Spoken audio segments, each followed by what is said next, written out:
Hello friends welcome to our channel Pariksha Peeth. मैं आदित्य आप सभी का अपने इस परिवार में स्वागत करता हूं। तो आज हम गणतंत्र दिवस रिलेटेड एमसीक्यू सॉल्व करेंगे जो परीक्षा पॉइंट ऑफ व्यू से बहुत इंपॉर्टेंट है। So without much wasting time let's get started. आज का हमारा पहला क्वेश्चन है 26 जनवरी 2022 को गणतंत्र दिवस की कौन सी वर्षगांठ मनाई गई? तो इसका आंसर है 73वीं वर्षगांठ मनाई गई। कौन सी वर्षगांठ? 73वीं वर्षगांठ। हम जानते हैं कि 26 जनवरी को गणतंत्र दिवस क्यों मनाया जाता है। तो इसके दो कारण हैं। पहला कि 1930 में भारतीय राष्ट्रीय कांग्रेस द्वारा भारत को पूर्ण स्वराज घोषित कर दिया गया था। कभी 1930 में किसके द्वारा? भारतीय राष्ट्रीय कांग्रेस द्वारा भारत को पूर्ण स्वराज घोषित कर दिया गया था। भारत को पूर्ण स्वराज घोषित कर दिया गया। पूर्ण स्वराज घोषित कर दिया गया। दूसरा कि सन 1950 को 26 जनवरी 1950 को भारत सरकार अधिनियम 1935 को हटाकर भारत का संविधान लागू हुआ। कभी जो भारत सरकार अधिनियम था, भारत सरकार अधिनियम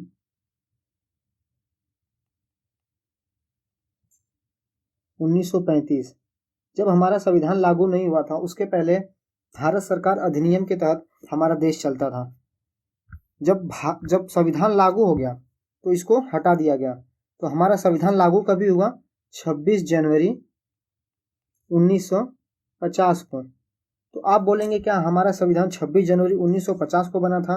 जी नहीं, हमारा संविधान बना था 26 नवंबर 1949 को।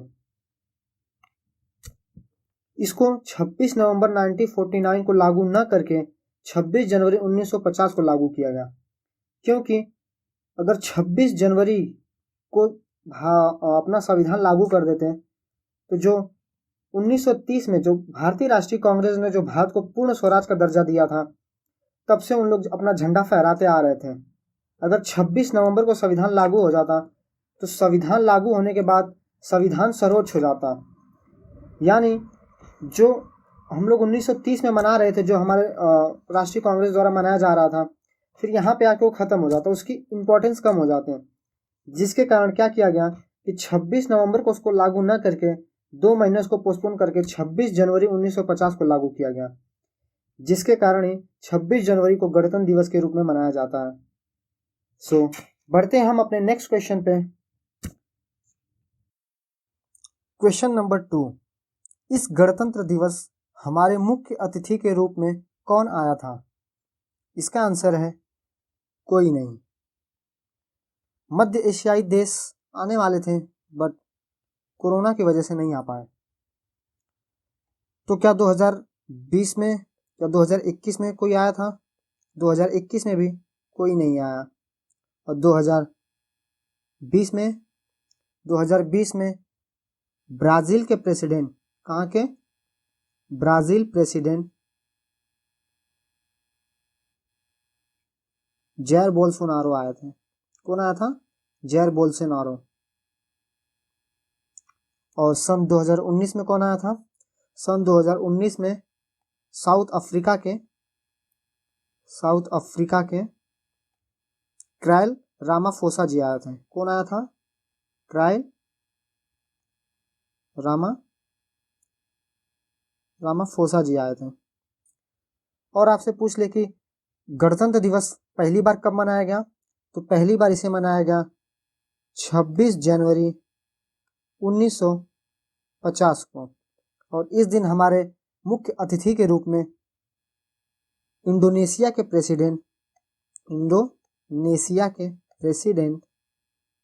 प्रेसिडेंट मीन्स राष्ट्रपति कौन आया था? सुकुर्नो। कौन?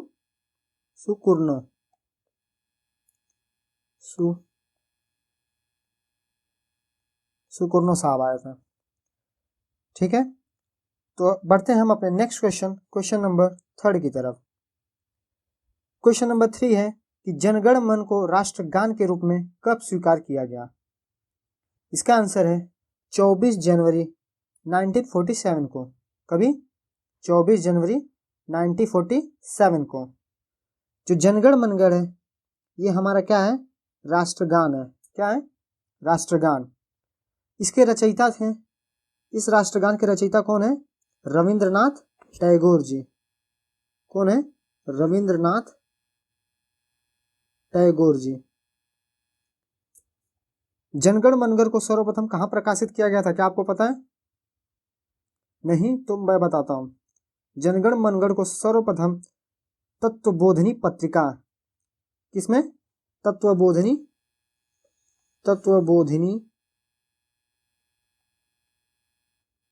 पत्रिका।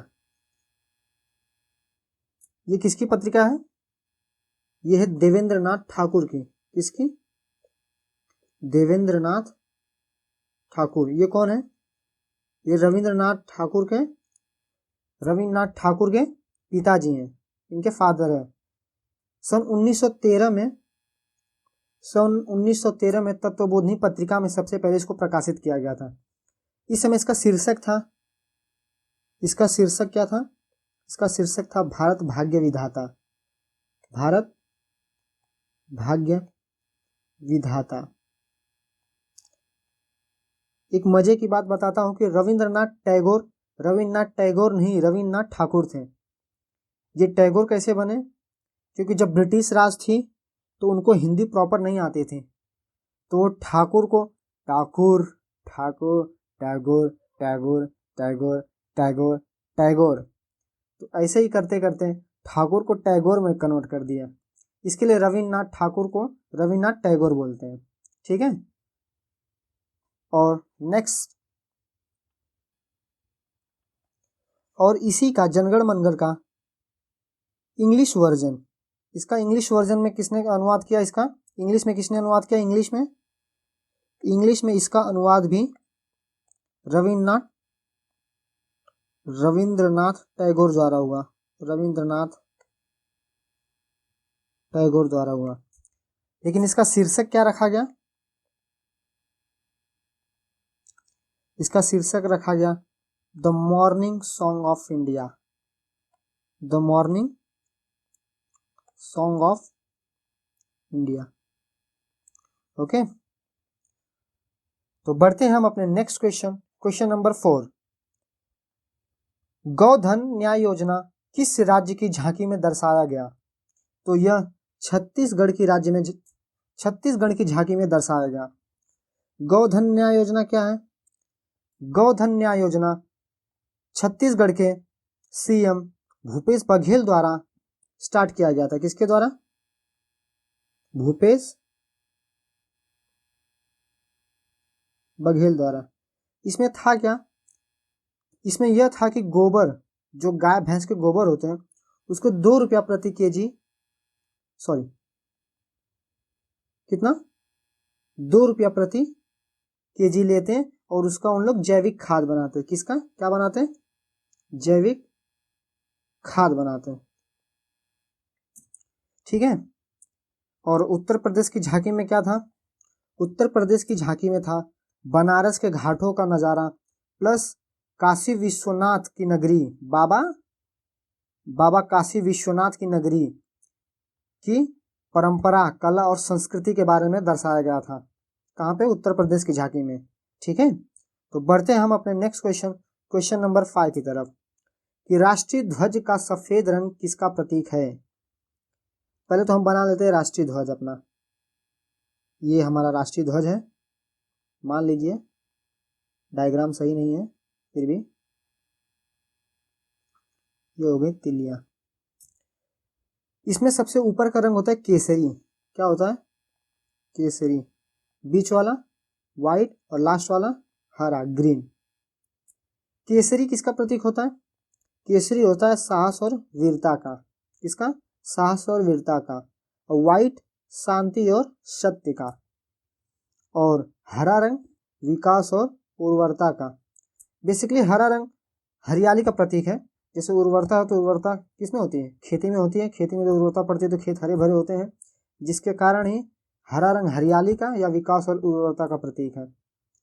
तो हम देखते हैं कि ये जो हमारा फ्लैग है, नेशनल फ्लैग, इसकी लंबाई चौड़ाई कितनी होती है, इसकी लेंथ और ब्रेथ कितनी होती है? ये ब्रेथ है, ये लेंथ है। लंबाई कितनी होती है? 3, और ब्रेथ कितना होता है? 2। इट मीन्स कि इसका लेंथ और जो ब्रेथ होता है 3:2 के रेशियो में होता है। कितना होता है? 3:2। और जो इसका अशोक चक्र है, इसे अशोक स्तंभ या अशोक चक्र भी बोलते हैं, धर्म चक्र या अशोक चक्र। ओके, ये किस कलर की होती है? ये गाढ़े नीले रंग की होती है, और इसमें इसमें जो तिल्लियां होती हैं, ये 24 तिल्लियां होती हैं। कितनी तिल्लियां होती हैं? 24 तिल्लियां होती हैं। और ये लिया कहाँ से गया है? यह लिया गया है सारनाथ में स्थित अशोक स्तंभ से। कहाँ से? सारनाथ में स्थित अशोक स्तंभ से लिया गया। ओके, तो बढ़ते हैं हम अपने नेक्स्ट क्वेश्चन नंबर 6 पे। क्वेश्चन नंबर 11, नई दिल्ली में आयोजित गणतंत्र दिवस अवसर पर भव्य परेड की सलामी कौन लेता है? तो इसकी सलामी लेते हैं राष्ट्रपति। कौन लेते हैं? राष्ट्रपति द्वारा ली जाती है। प्लस जो गणतंत्र दिवस के दिन झंडा फहराया जाता है, वो भी किसके द्वारा फहराया जाता है? वो भी राष्ट्रपति जी के द्वारा फहराया जाता है। और 15 अगस्त को सलामी कौन लेता है? प्रधानमंत्री जी। 15 अगस्त को प्रधानमंत्री जी, और 26 जनवरी को राष्ट्रपति द्वारा। ठीक है, बढ़ते अपने नेक्स्ट क्वेश्चन नंबर 12, भारतीय संविधान के जनक किसे कहा जाता है? भारतीय संविधान के जनक डॉक्टर भीमराव अंबेडकर जी को। भीमराव अंबेडकर जी जब संविधान हमारा बना था तो उसके लिए एक कमेटी बनी थी। वो कमेटी का नाम था प्रारूप समिति या फिर ड्राफ्टिंग कमेटी। दोनों नाम वही है, सेम है दोनों, ड्राफ्टिंग कमेटी या फिर प्रारूप समिति। उसके अध्यक्ष कौन थे? Bhimrao Ambedkar ji. Drafting committee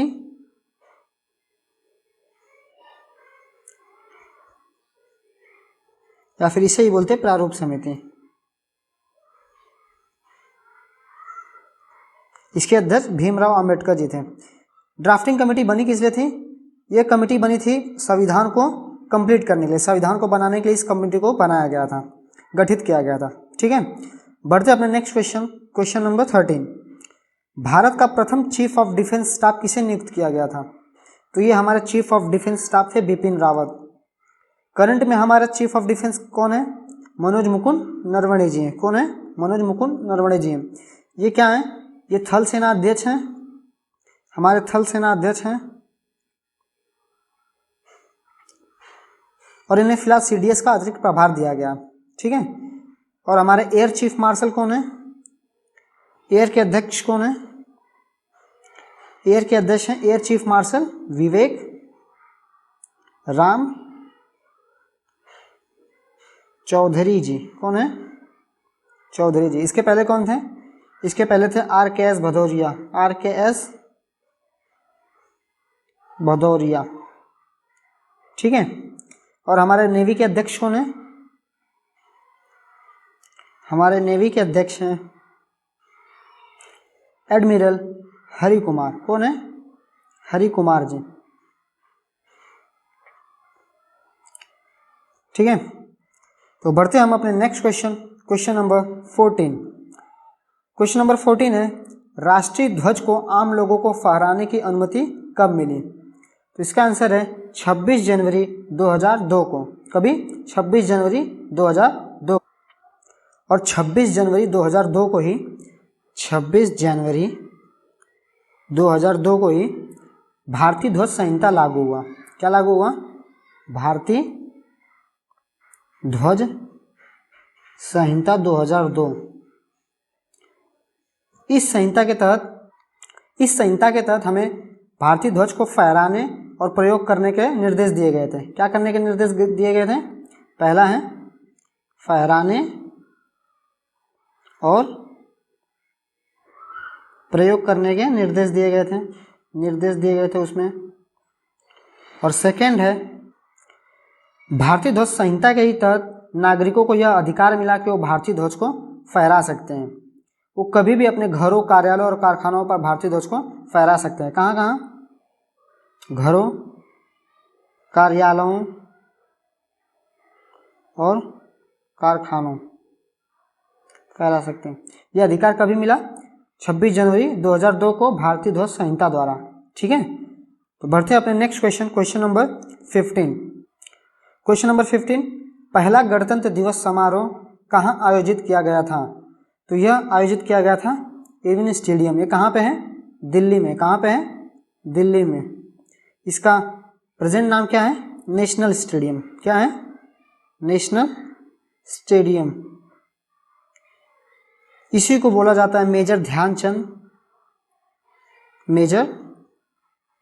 Dhyanchand stadium. यह हॉकी का स्टेडियम है और मेजर ध्यानचंद को क्या कहा जाता था? हॉकी का जादूगर। तो बढ़ते हैं अपने next question, question number 16। Bharat के संविधान में गणतंत्रात्मक व्यवस्था किस देश से ली गई? तो यह फ्रांस से ली गई है। कहाँ से ली गई है? फ्रांस से ली गई है। ठीक है, बढ़ते हैं अपने next question, question number 17। Bharat के तिरंगे झंडे में चरखे की जगह चक्र कब अस्तित्व में आया? इसका आंसर हो जाएगा 1947 को। कभी? 22 जुलाई 1947 को। पहले हमारे झंडे में जो अभी इस समय चक्र दिखता है उसके पहले क्या था? चरखा था, बापूजी का चरखा। उसके बाद क्या आ गया? चक्र आ गया। ठीक है, और ये चक्र कहाँ से लिया गया? सारनाथ के स्तंभ, सारनाथ में स्थित अशोक स्तंभ से। ओके, ठीक है, तो बढ़ा जाए अपने नेक्स्ट क्वेश्चन, क्वेश्चन नंबर 18 पे। क्वेश्चन नंबर 18 है गणतंत्र की परेड कहाँ से कहाँ तक होती है? तो गणतंत्र दिवस की परेड राजपथ से लाल किले तक होती है। कहाँ से? राजपथ से लाल किले तक। बेसिकली यह परेड 8 किलोमीटर की होती है। कितनी होती है? 8 किलोमीटर तक। और यह रायसीना हिल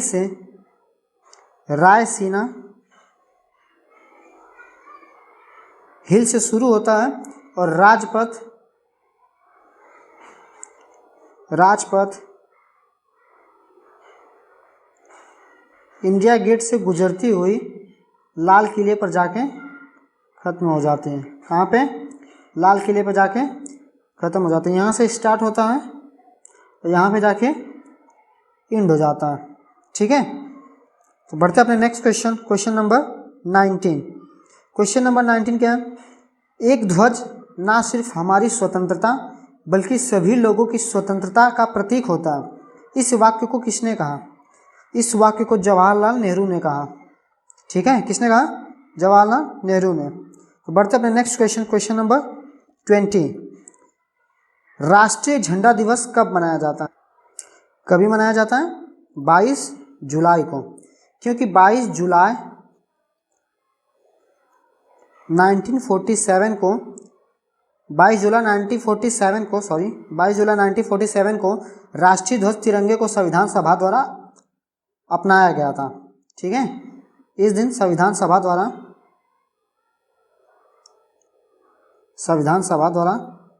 राष्ट्रीय झंडा को अपनाया गया।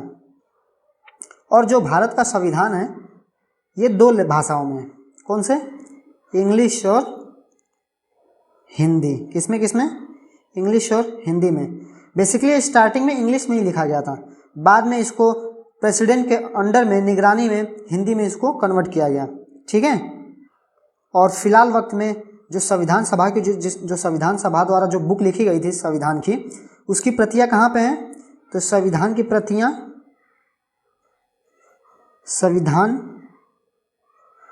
प्रतियां ये है संसद के पुस्तकालय में। जो नई दिल्ली में संसद है ना, उसके पुस्तकालय में है। संसद के पुस्तकालय में। क्या आपको पता है जहाँ पे हमारे जो संविधान रखा गया है वहाँ पे एक गैस रखी गई है। संविधान को एक केज में रखा गया है, उस केज के अंदर एक गैस है। कौन सी गैस है? हीलियम गैस है, ताकि वो उसको प्रोटेक्ट कर पाए, वो खराब ना हो पाए। ठीक है। और इस बार की हमारी गणतंत्र दिवस की थीम क्या थी? गणतंत्र दिवस की थीम क्या थी?